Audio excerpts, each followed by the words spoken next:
সব বাড়ি এক একটা গল্প লুকিয়ে রাখে, আর কিছু কিছু দরজা থাকে যেগুলো খোলে না চাবি দিয়ে। সেগুলো খোলে শুধুমাত্র সময়, যন্ত্রণা আর ভালোবাসা দিয়ে। আজ আমি এমন এক সিনেমার কথা বলবো যেখানে গৃহপ্রবেশ মানে শুধু নতুন ঘরে ঢোকা নয়, বরং হৃদয়ের গভীর অন্তরালে প্রবেশ করা। আজ আমরা জানবো, দেখব আর অনুভব করব সেই গল্প যেটা ভালোবাসার শব্দহীন ভাষা, নির্বাক চোখে জমে থাকা স্বপ্ন আর একটি মেয়ের আত্ম অন্বেষণের যাত্রা। আর এটা শুধুই একটা সিনেমা নয়, এটা হলো একটা সম্পর্কের দ্বিতীয় সম্ভাবনার দরজা খুলে যাওয়ার মুহূর্ত। হ্যালো ফ্রেন্ডস, অঙ্কুর এক্সপ্লেন্ডে আপনাদের স্বাগত। আশা করি সবাই ভালো আছেন। ইন্দ্রদীপ দাশগুপ্তের পরিচালনায় শুভশ্রী গাঙ্গুলি, কৌশিক গাঙ্গুলি, জিতু কমল, রুদ্রনীল ঘোষ এবং আরও অনেকে অভিনীত গৃহপ্রবেশ এই সিনেমাটা নিয়ে আজ কথা বলবো। তো চলুন বেশি দেরি না করে গৃহের দরজায় একবার উঁকি মেরে আসি। উত্তর কলকাতার এক পুরানো রাজবাড়ির দেওয়ালের ফাটলে জমে আছে বছর 25-এর ইতিহাস আর একটা স্তব্ধ ভালোবাসার শব্দহীন প্রতিধ্বনি। সেই বাড়িতেই একদিন উড়ে আসে সদ্য বিবাহিত এক মেয়ে, যার নাম তিতলি। শাড়ির আঁচলে স্বপ্ন বনে সংসার গড়ার আশায়, কিন্তু সময় সব গল্প বদলে দেয়। বিয়ের কিছুদিন পরেই তার বর তাকে ছেড়ে চলে যায় অনেক দূরে, আর কোনোভাবে খোঁজ পায় না সে তার। সময় যত বাড়তে থাকে, সাংসারিক দায়বদ্ধতার ভারে সম্পর্কের স্মৃতিগুলো দ্রবীভূত হতে থাকে। মনের মধ্যে একরাশ জমাট কালো মেঘ নিয়ে ভুলে যেতে থাকে চিরসখার সমস্ত সম্পর্কের কথা। কিন্তু সময় বদলে যায় সর্বক্ষণ।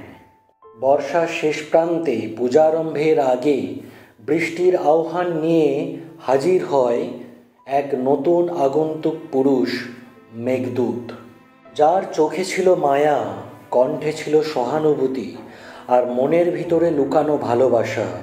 মেঘদূতের কাছে বৃষ্টির আহ্বানের কথা শুনে তিতলির মনের জমাট কালো মেঘ আস্তে আস্তে কাটতে আরম্ভ করে। নতুন করে ভালো লাগার সাথে ভালোবাসতে শেখে সে, নতুন করে বাঁচতে আরম্ভ করে। ধীরে ধীরে দুজনের মাঝে গড়ে ওঠে এক নিষিদ্ধ অনুভব। কিন্তু আচমকা একটা দমকা হাওয়ার সাথে বজ্রপাতে ভেঙে যায় তার স্বপ্নের প্রাসাদ, ডুবে যায় তার স্বপ্নের তরী মাঝ নদীতে। সমাজ কি মেনে নেবে এই ভালোবাসা? স্বামীকে হারিয়ে ফেলা এক মেয়ের মনে কি নতুনভাবে প্রেম জন্মাতে পারে? এই সব প্রশ্নগুলোর উত্তরই গড়ে তোলে গৃহপ্রবেশ সিনেমার হৃদয় ছুঁয়ে যাওয়া প্লট। সিনেমার ক্যামেরা ও আলোর ব্যবহার অসাধারণ। প্রতিটা ফ্রেম যেন একটা ছবি। আগেকার দিনের উত্তম সুচিত্রার সিনেমার মতো সংলাপ কম, কিন্তু চোখে মুখে অনেক গল্প। শুভশ্রী ও জিতুর অভিনয় ছিল গভীর এবং নিঃশব্দে বলিষ্ঠ, সাথে কৌশিক গাঙ্গুলি, রুদ্রনীল ফাটাফাটি ব্যাকগ্রাউন্ড স্কোর, যা একেবারে আপনার হৃদয় স্পর্শ করবে। হ্যাঁ, তা সত্ত্বেও কিছু জায়গায় গল্প একটু ধীরগতির লাগতে পারে। যাদের বেশি অ্যাকশন বা স্পষ্ট গল্প পছন্দ, তারা বিরক্ত হতে পারেন। প্রত্যেক দর্শক হয়তো তিতলির সিদ্ধান্তটাকে মেনে নিতে পারবে না। এই সিনেমা থেকে এই কনক্লুশনে আসতে পারি, সব সম্পর্ক প্রথমটায় পারফেক্ট হয় না। কখনো কখনো দ্বিতীয়বার ভালোবাসার সাহসটাই আসল গৃহপ্রবেশ। এই গল্পটা শুধু তিতলির নয়, আমাদের সকলের, যারা কখনো না কখনো একা অনুভব করেছি।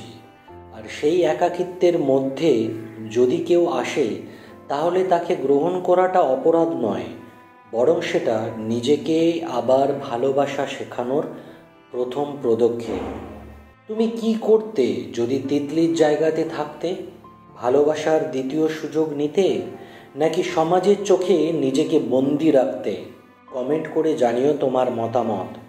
যদি এই গল্পটা তোমাদের মন ছুঁয়ে যায়, তাহলে একটা লাইক দিয়ে শেয়ার করে দিতে পারো এমন একজনকে যে ভালোবাসার এই দ্বিতীয় অধ্যায়টা বুঝতে পারবে।